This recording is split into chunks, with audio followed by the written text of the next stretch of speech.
Steve Wormer is an inspirational speaker, coach, and author. He helps Christian business owners 35 to 55 years old to win back their wives before it's too late. Steve, welcome to the BRI Talks stage. Everybody, I'm Steve, and it's so good to be with you. Such amazing speakers, such an amazing community. Thank you. It doesn't take very long to hear about bad news these days, does it? You can turn on your TV, you can turn on your radio, whether in your house or your car, water cooler at the office, and it seems bad news is everywhere you turn. And sometimes it makes us scratch our head. And sometimes it makes us frustrated.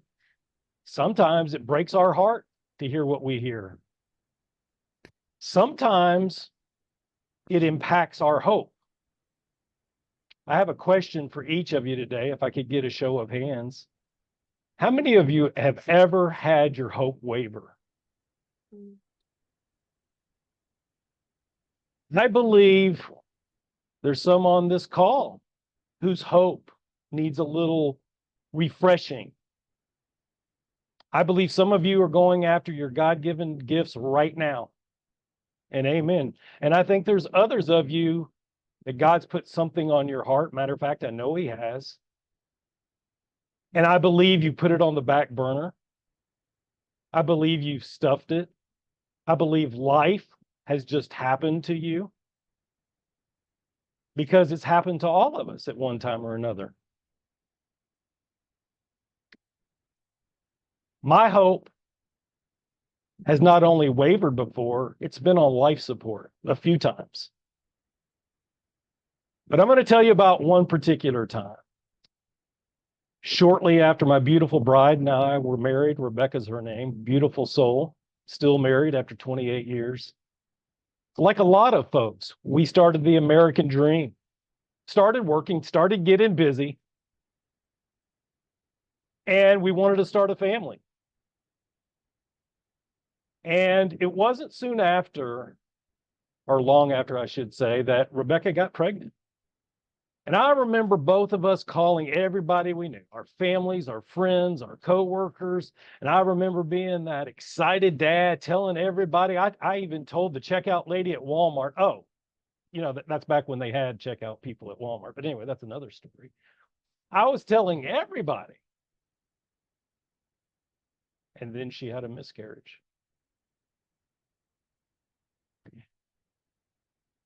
And I don't have time to describe all the emotions that went with that, but they were deep.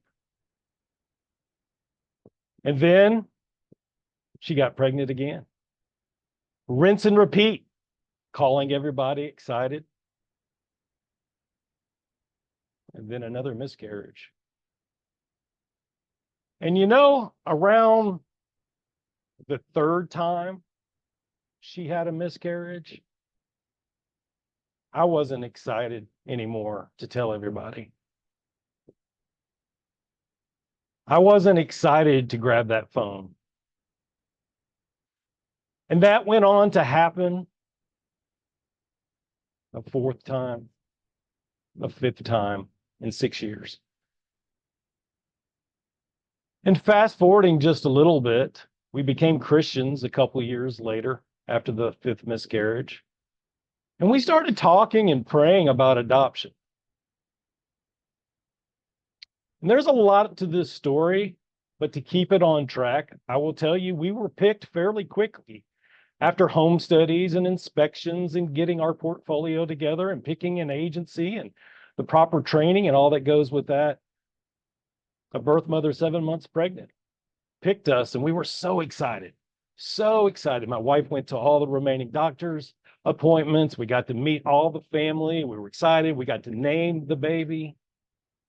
Exciting times ahead. And we get to that day, and in the hospital, things were awesome. Hope April was her name. She was born. I'd never seen a baby born before, and I got to be the first one to hold her. Super, super exciting. But I can tell you that we sensed something was changing. Just the Spirit working on us We could tell the atmosphere was changing. And after 3 days in the hospital, something happened.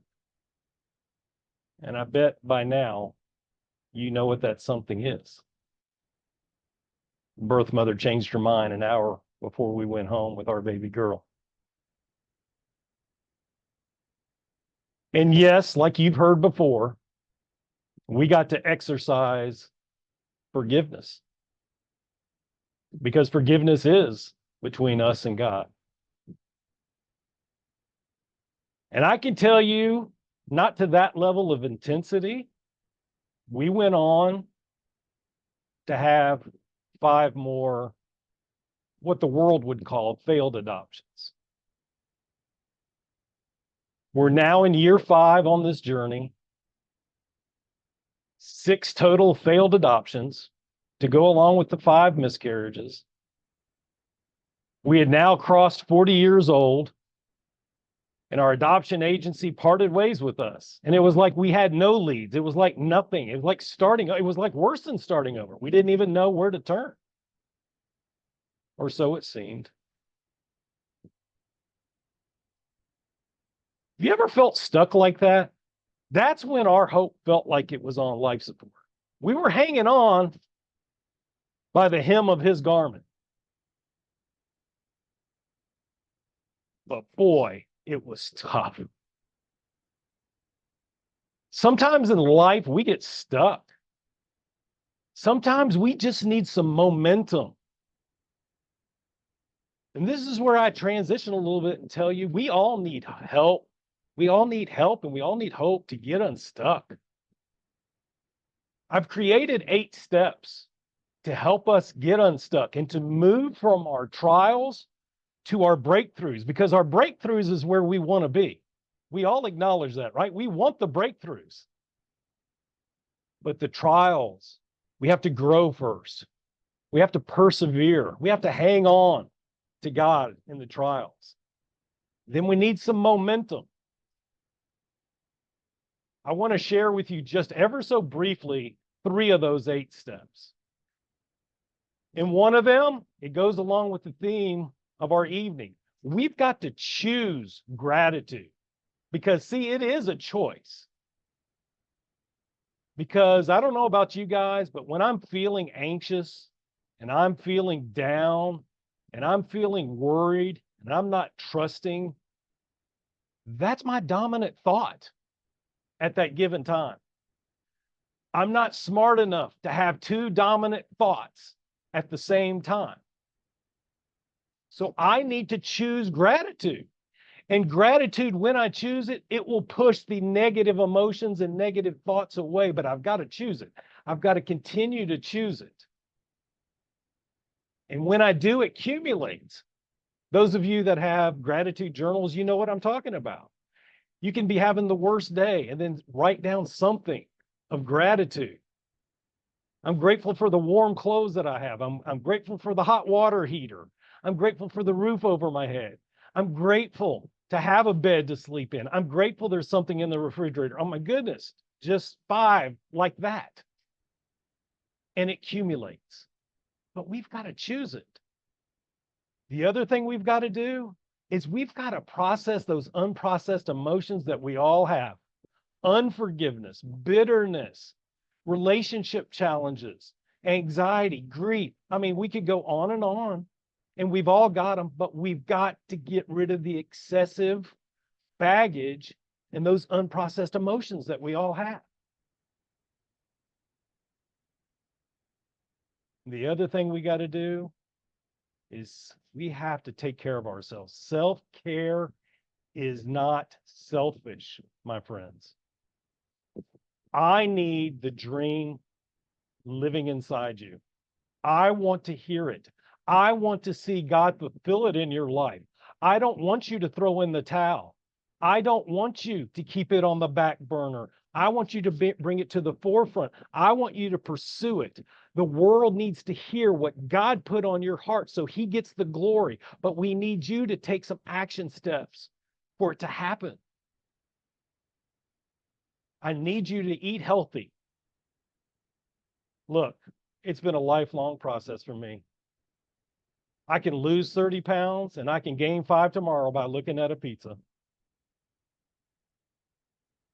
But I've taken some steps, some discipline to help me with it.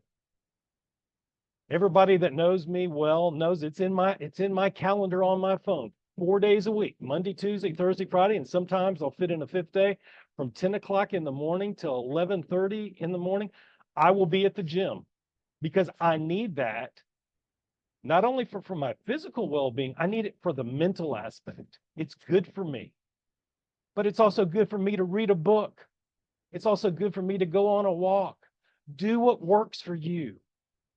But take care of yourself. Get a good night's sleep. Get a good mattress. We need you to be healthy. Those are just 3 of the steps.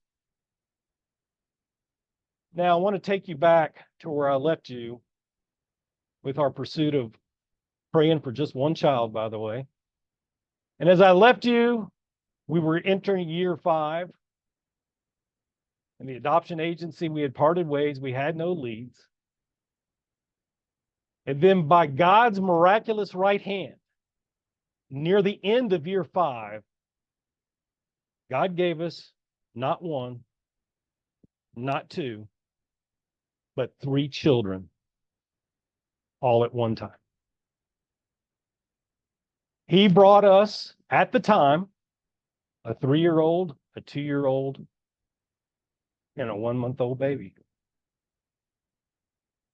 Those children now are 17, 16, and 13. Yes, you can pray for me. But yes, they are still the biggest blessings, along with my wife, that I've ever received from God. So I want to encourage you that at age 42, I became a dad. The very next week, we went into the full-time ministry. And I've been leading churches since. I want to encourage you that at 53 years old, I wrote my first book. At 53 years old, I become an executive director of a nonprofit organization. At 55, which I am now, I gave my first keynote. I don't tell you all that to brag. Not at all to God's glory. I tell you that because God is not done with you, and He has great things in plan for you, and it's never too late to take a step towards your dream. You see, when God provided those children to us,